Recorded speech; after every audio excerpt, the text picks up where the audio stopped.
সেনাপতি, মহারাজ এখনো আসছে না কেন? তুমি কি জানো মহারাজ কি করছে এখনো? আমার মনে হয় মন্ত্রী মশাই, মহারাজ এখনো মনে হয় ঘুমাচ্ছে। আমরা রাজ্যে এসেছি, মহারাজের এখনো খবর নাই। এইভাবে কি রাজ্য চলে? না মন্ত্রী মশাই, এভাবে রাজ্য চলতেই পারে না। মহারাজ আমাদের সামনে হাজির।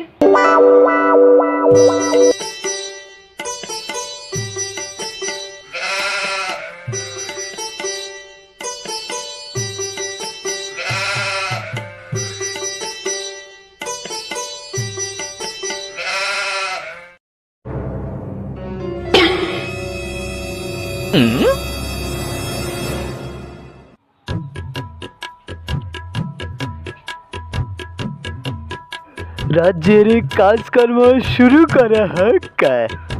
জি মহারাজ। এ কি বলেন মহারাজ? আমরা এখন ইফতারের সময় না, কি করে আমরা ইফতার করবো এখন?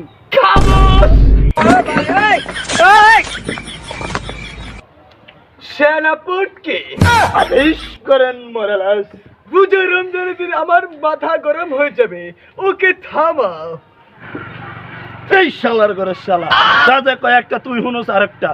রাজা মশাই আপনাকে বলেছি মন্ত্রী আমাকে দিন, ভয় রাখে মন্ত্রী দিবেন না। খামোশ, তুমি বসো। তুমি কি আমাকে কিছু বলছো সেনাপতি? খামোশ। আমার রাজ্যের কি হাল, আমি খাবো কি সঙ্গের বাল?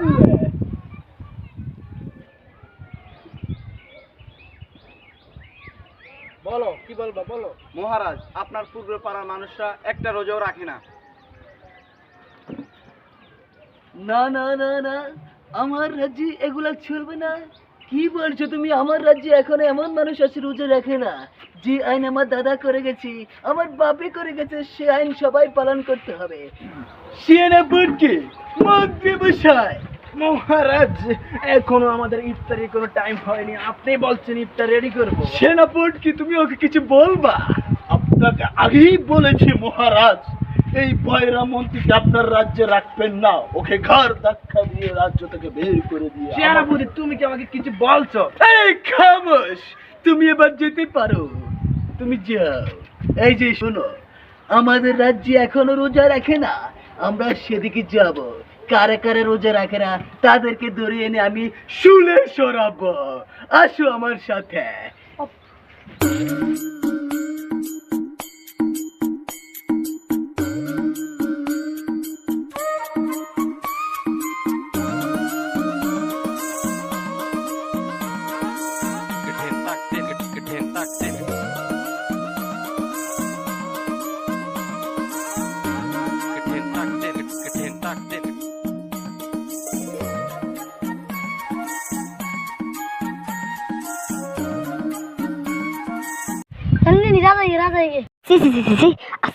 আস্তাগফিরুল্লাহ, এই বাজার দেখলে আর রোজা ভাঙে যাবে। আস্তাগফিরুল্লাহ। মন্ত্রী মশাই, এই মহিলা আমাকে কি বলেছে? মহারাজ, এই বৃদ্ধ মহিলা বলেছে আপনাকে শাদি করবে। এই খামোশ, সেনাপতিকে বলেন মহারাজ। এই মহিলা আমাকে কি বলেছে? এই মহিলা আমাকে বলেছে আপনি ভাজা রাজা। না না না না, আমাকে ভাজা রাজা বলে এটা আমি মানতে পারি না। কি মন্ত্রী মশাই, আমাকে ভাজা বলেছে এটা আমি মানতে পারি না। তোমরা দুজন আমাকে একটা উপায় বাড়ি করে দাও। আমার কাছে এক উপায় আছে, আমাদের পাশে হুজুর নাকি পড়া পানি দিলে তা ঠিক হয়ে যায়। না না, আমি তার কাছে আরে কয়েকবার গিয়েছি, কোনো লাভ হয় নাই। সেনাপতি, তুমি একটা উপায় দাও আমাকে। মহারাজ, আপনি এই বয়রা মন্ত্রীর কথা শুনবেন না। হ্যাঁ, আমার কাছে একজন ভালো তান্ত্রিক আছে, কামরূপকাত আছে। আচ্ছা ঠিক আছে। এই যে তোমরা আমাকে কামরূপ কামাখ্যা দেশে যাওয়ার একটা উপায় বাড়ি করে দাও, আমি এক্ষুনি যাব। বলেন মহারাজ, আপনি উপাস থাকবেন? আমার তো খুব কষ্ট হচ্ছে। সেনাপতি, ওকে তুমি থামা। মহারাজ, আমি আগেই বলেছি এই শালার ঘরে যারা বয়রা মূর্তিকে আপনি সাথে আনবেন না। তুমি আমাকে কিছু বলছো? খামোশ তোমরা, আমাকে যাওয়ার ব্যবস্থা করো, চলো। চলেন মহারাজ। সেনাপতি, মহারাজের জন্য এক্ষুনি ঘোড়া বের করো। ঠিক আছে মন্ত্রী মশাই। চলো যাও, চিন্তা ভাবনা বসো, এই হচ্ছে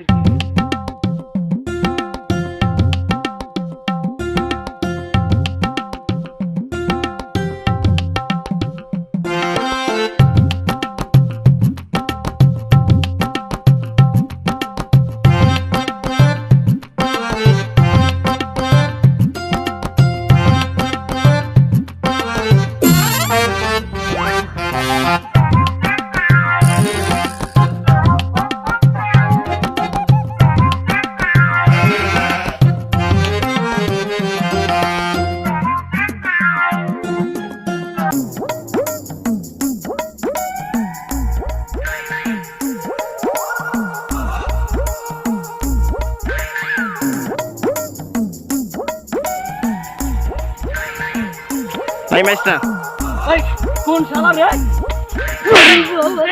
মহারাজ, রাজাকে ধরো।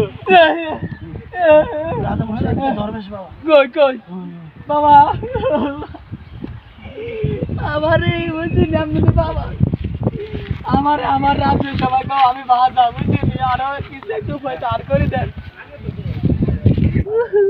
আমারে কিছু একটু উপায় বার করে দেন না, আমার বাধা রাজা বলে। আমি কিছুই করি না, যা করার আমার উপরের আল্লাহ করে। আমি হইলাম কিছু উসুলা, তোমার আমি একটা ফুল ভরা দিতেছি, তুমি খাইলে তোমার গর্ভ সন্তান দান করবে। কামরূপ কামাখ্যা, কামরূপ কামাখ্যা, কামরূপ কামাখ্যা। এটা কোনো সাধারণ ফুল নয়, এটা হলো আমার আল্লাহর দেয়া ফুল। তুমি এই ফুল রাত্রে 12টা 1 মিনিটে, রাত্রে যখন সবাই ঘুমাই থাকবে, তুমি এই ফুল খাইবা, তোমার গর্ভে পুত্র সন্তান জন্ম হইব। বাবা আপনি আমার একটু উপকার করছেন বাবা। হক মাওলা। আকি বাবা কই? তুমি গেছে? বাবা গায়েব হয়ে গেছে। যাক ভালো করেছো সেনাপতি, তুমি আমার একটা উপকার করেছো, তোমার এই উপকার আমি কখনো ভুলতে পারবো না। চলেন মহারাজ, আমরা রাজ্যে ফিরে যাই। আমার ঘোড়া বের করো। বুড়া ওখানে আছে। হিল বাবা, এ হালার করে হালা কামরুক কামাখ্যা তোর তাবিজ দিছে, তুই তোর পরে খাবা না লাই, ওই তাবিজ তুই নিজে খেয়াল আছ, অন্তর মাসের কষ্ট তুই ভোগ করা লাগতো না, ভোগ শালার করে শালা, তোর কষ্ট তুই ভোগ। এটা আমি কি দেখলাম, এটা আমি কি দেখলাম? এই মন্ত্রী মশাই এদিকে আসুন। এই কি অবস্থা আপনার মশাই? আমার এই সেনাপতি এমন ফুল খাওয়াইছে কামরুক কামাখ্যার কাছে দি, এখন আমার ফেরে যন্ত্র, আমি বাঁচতে পারি না। সেনাপতি কোথায়, খবর পেয়েছো? আগেই বলেছি মহারাজ, এই সেনাপতি আমাকে বাদ দেওয়ার জন্য কত ষড়যন্ত্র করেছে, এখন আপনাকে মারার জন্য এই অবস্থা করেছে। সেনাপতি তো রাজ্যের আশেপাশে খুঁজে আসলাম, লোক লাগলাম, কোথাও খুঁজে পাওয়া যাচ্ছে না মহারাজ। আচ্ছা শুরু, আমি কালকে একটা স্বপ্ন দেখেছি বুঝছো, আমাকে বলেছে 13 মাস পর্যন্ত আমার ফেরে সন্তান থাকবে, 13 মাস পরে সন্তান বাইর হবে। এখন 13 মাস আমি রাজ সিংহাসন বদ্ধ করে রাখবো, ঠিক আছে? তাহলে তুমি বসবে কে? সিংহাসনে কেউ বসে দরকার নাই, তুমি আইসা আমাকে ছেড়ে যাবে, আমার অবস্থা খারাপ। চলেন মহারাজ, চলেন।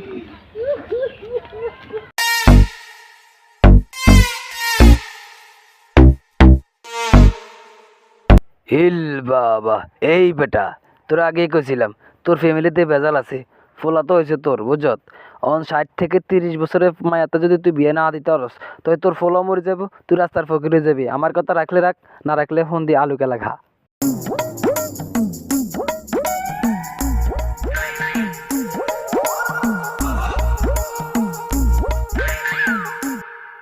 মহারাজ, মহারাজ আমাকে কেন জরুরি তলব করেছেন? আর এটা কি মহারাজ? এইটা আমাদের রাজকুমার। রাজকুমার, মাশাআল্লাহ, কি সুন্দর রাজকুমার। এখন একটা ঘটনা ঘটে গেছে মন্ত্রী কি সাহেব। হয়েছে মহারাজ? আমি কালকে রাত্রে স্বপ্নে দেখেছি এই রাজকুমারের সাথে 60 বছর এক বৃদ্ধার বিয়ে হতে হবে, না হলে সম্ভব মহারাজ?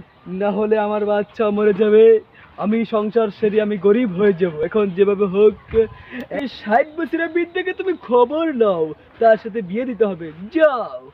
ঠিক আছে, যা পোনা, আমি এক্ষুনি সারা রাজ্যে ডেরা পেরিয়ে দিচ্ছি।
আমার রাজকুমারের ছাড়া কিভাবে থাকবো? মহারাজ আপনি আপনি শান্ত হন রাজামশাই, আপনি শান্ত হন। আপনি যদি ভেঙে পড়েন এই রাজ্যের কি অবস্থা হবে মহারাজ? শান্ত হন মহারাজ।